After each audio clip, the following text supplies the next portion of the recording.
primera que construye un hipermercado a fines de los años 80, ¿no?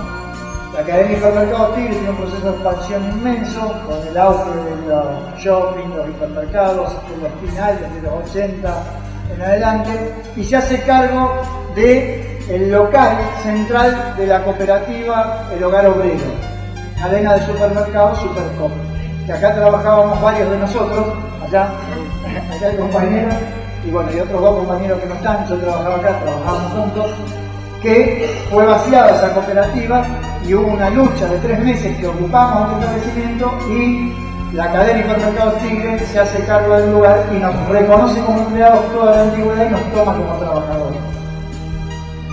Eso en 1991. La cadena de hipermercados Tigre compra el lugar pero nunca lo paga. La cadena de hipermercados Tigre compra el lugar pero nunca paga un impuesto de este local ni de ninguno de los 14 locales de supermercados que tenía. Estamos hablando desde el año 1991-92 hasta el año 98, es decir, el auge del 1 a 1, el auge de la convertibilidad, la época en que más plata hicieron estos empresarios de este sector.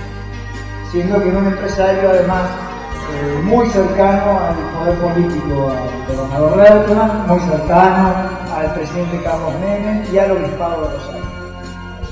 Y bueno, y en el año 98 se presenta el concurso preventivo de acreedores administrado por un juzgado que sospechosamente le deja seguir manejando el negocio, y el negocio, al partir de que se presenta el concurso de acreedores, no paga las deudas que tenía, que eran siderales, y a su vez hace un plan de expansión construyendo 14 supermercados más. Con lo cual se endeuda por 80 veces el valor patrimonial que tenía. Bueno, 1998, 1999, 2000, la organización sindical, más un grupo de compañeros que habían sido sobrevivientes de la lucha del año 91, empezamos a hacer una campaña de luchar contra el vaciamiento, etc. Hay un libro que escribimos contando todo esto, que chocó muy fuerte con el manejo despótico, el manejo paternalista y demagógico que hacía el Matrónico. Jamás permitió delegados, jamás permitió que el sindicato entrara. Teníamos grupos de choque que nos echaban cuando veníamos y ese tipo de cosas. De todo el proceso de vaciamiento se va deteriorando, va dejando de pagarle los sueldos. O sea, esto que no es solo esta empresa, en realidad hubo muchas empresas que hicieron esto. Que con la crisis se llenaron de plata, se dedicaron al negocio de las carnes, se dedicaron a los campos y las empresas fueron vaciadas. Esto pasó con él. En todo el año 98, 99 y 2000, los compañeros sufrieron que no se les pagó mal los sueldos, que le dejó de hacer todo tipo de aportes que ya hacía rato que no hacía.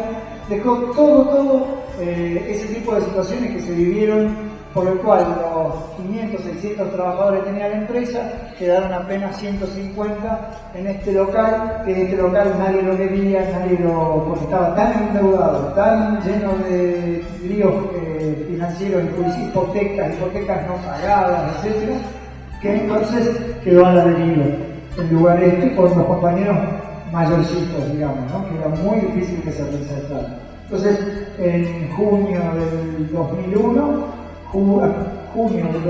tomamos el lugar los trabajadores y empezamos una lucha por los puestos de trabajo. Y fue una lucha larga porque de entrada nosotros planteamos, estaba el lugar vacío, destruido, y la primera pelea fue muy dura, lograr convencer a los compañeros y con los compañeros y otros discutirles que todos esos abogados que venían a la puerta y les decían vas a cobrar mucha indemnización, era mentira, no había posibilidad. Entonces la primera lucha fue por los puestos de trabajo. Y ahí empezamos a elaborar proyectos de cómo lo íbamos a hacer. En un momento particularmente muy difícil, piensen ustedes, junio, julio, agosto del 2001. Y lo primero que discutimos y planteamos fue la creación del Centro Cultural. Porque en ese marco lo que nosotros creíamos era que si los trabajadores ocupaban un establecimiento y lo tenían en su poder y lograban rechazar a la policía que los quería sacar, era normal, debía ser normal que nosotros propusiéramos una forma distinta de hacer las cosas. Entonces lo primero fue, tomando las ideas de los pioneros del sindicalismo, crearon un centro cultural para elevar la cultura de la clase trabajadora, para que los trabajadores pudiéramos acceder y difundir creaciones y eventos culturales y espacios de pensamiento que a los trabajadores nos interesan. Por eso lo primero fue un centro cultural. Después el segundo proyecto que hicimos fue que con la plata de los subsidios del desempleo se podía adquirir mercaderías y poner el lugar en funcionamiento. En ese momento, uno de los más grandes problemas era la importación. Todos los supermercados de Rosario vendían cosas importadas y no había para la producción regional una meta de expendio. Y ahí surgió que con la plata de los subsidios que el Estado iba a gastar, me acuerdo que eran 380.000 pesos lo que iba a gastar en subsidio durante un año el Estado, con 180.000 pesos se podía empezar a hacer funcionar un supermercado comunitario. Porque los supermercados funcionan con mucha mercadería de consignación. ¿Se entiende cómo? No es una cosa de necesitar la inversión de capital, sino que tenés las instalaciones y el proveedor que pone las cosas. Entonces, el supermercado comunitario que tuviera una orientación distinta, o sea, que fuera al servicio de producción regional, producción comunitaria, muchas de las actividades cooperativas que empezaron a funcionar para enfrentar la crisis de la desocupación. Y después de mucho esfuerzo logramos que eso se concrete al empezar a abrir el almacén comunitario, que es lo que está en la planta baja. Entonces nosotros discutíamos con todos los miembros del Estado, hubo 5 gobiernos en todo ese periodo y nos discutimos siempre, ¿para qué organizan una cooperativa de tejedora si no le dan una boca de expendio donde vendan las cosas? ¿Para qué organizan una cooperativa de huertas que plantan lechuga si no le dan un lugar donde vendan las cosas? Y acá está el lugar para vender las cosas que estos emprendedores hacen. Entonces de ahí viene el sentido, o sea, siempre lo planteamos como que si los trabajadores hacemos las cosas no podemos adoptar criterios ajenos a los intereses populares. ¿Se entiende? Una discusión con los compañeros. Nosotros planteamos que había que plantearle al movimiento estudiantil que lucháramos juntos los trabajadores y ellos por que se vuelva a instaurar algo que había acá en Rosario y que la dictadura militar había cerrado, que eran los comedores universitarios. Entonces le planteamos al movimiento estudiantil esta propuesta y empezamos a luchar. Hubo una discusión muy dura entre nosotros en aquel momento, porque era más rentable el patio de comida, era mejor negocio, era empresarialmente mejor. Y nosotros planteamos que era socialmente más necesario y era mejor para lo que los trabajadores queríamos postular la creación del comedor universitario, la lucha por el comedor universitario. Esto que fue una discusión dura entre nosotros, hubo compañeros que se alejaron de la cooperativa por esto, incluso nosotros ahí fue cuando dijimos, por eso no queremos llamarnos una empresa recuperada, porque nosotros de los empresarios realmente queremos recuperar muy poco, o la verdad no queremos nada.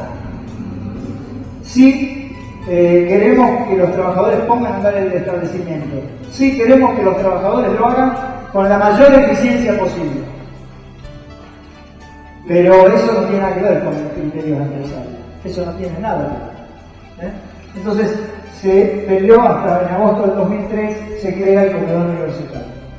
En el 2004 hay un intento de desalojo y hay una poderosa movilización obrera y popular que impide el mismo y que logra una sanción de una ley temporaria de 2 años de cesión a los trabajadores, que es una ley que salió al calor de ese movimiento que hicimos. Por eso tuvo muchos huecos, que son los que ahora la justicia agarra para cuestionar. O sea, huecos quiere decir que había cuestiones que fueron sacadas de apuro ante la inminencia de un desalojo. En el 2005, el municipio de Rosario trae y firma incorporar a los microemprendedores, eso que le habíamos dicho durante tanto tiempo, que para qué creaban microemprendedores, no los ponían en un lugar. Entonces terminan instalando en la planta baja a todos los microemprendedores para poner una feria permanente, además de las que arman en las plazas, que tengan una central acá. Después de ahí empezamos a plantear que el lugar había que seguirlo llenando, pero de organizaciones sociales, organizaciones populares, etc. Entonces invitamos a que se incorpore, por supuesto con un criterio, que todo el mundo viniera, pero que nadie lo usara con una sola banderilla. política o partidaria, etcétera.